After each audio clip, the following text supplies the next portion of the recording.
ইসরায়েলের সঙ্গে জুন মাসের সংঘাতের কয়েক মাস পেরোতেই আবারও নতুন যুদ্ধের ইঙ্গিত দিয়েছেন ইরানের প্রেসিডেন্ট মাসুদ পেজিশকিয়ান। তিনি দাবি করেন বর্তমানে তার দেশ ইসরায়েল, যুক্তরাষ্ট্র ও ইউরোপের বিরুদ্ধে পূর্ণাঙ্গ যুদ্ধরত অবস্থায় আছে। তবে তিনি হুঁশিয়ারি দিয়ে বলেন, আবার হামলা হলে আগের চেয়ে বেশি শক্ত জবাব দেবে তেহরান।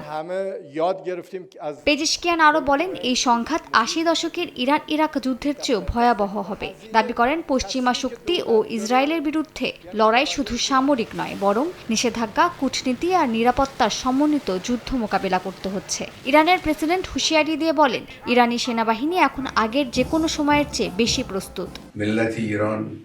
এর মধ্যে ইরানের সর্বোচ্চ ধর্মীয় নেতা আয়াতুল্লাহ আলী খামেনি দেশটির যুব সমাজকে প্রতিরোধের শক্তি হিসেবে তুলে ধরেছেন। তার দাবি, মার্কিন ইসরায়েলি চাপ মোকাবিলায় তরুণদের সাহস ও আত্মত্যাগই তেহরানকে টিকিয়ে রেখেছে। খামেনির ভাষায় লড়াইটা শুধু পারমাণবিক ইস্যু নয়, এটা বৈশ্বিক আধিপত্যের বিরুদ্ধে অবস্থান।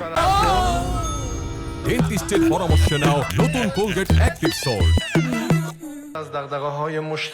এদিকে তেহরান ওয়াশিংটনকে সরাসরি সংলাপে ফেরাতে চেষ্টা করছে ইরাক। দেশটির প্রধানমন্ত্রী জানিয়েছেন, দুই পক্ষের মধ্যে বিশ্বাসের ঘাটতি আলোচনার পথে বড় বাধা হিসেবে দাঁড়িয়েছে। মালিহা সুহরওয়ার্দী, সময় সংবাদ।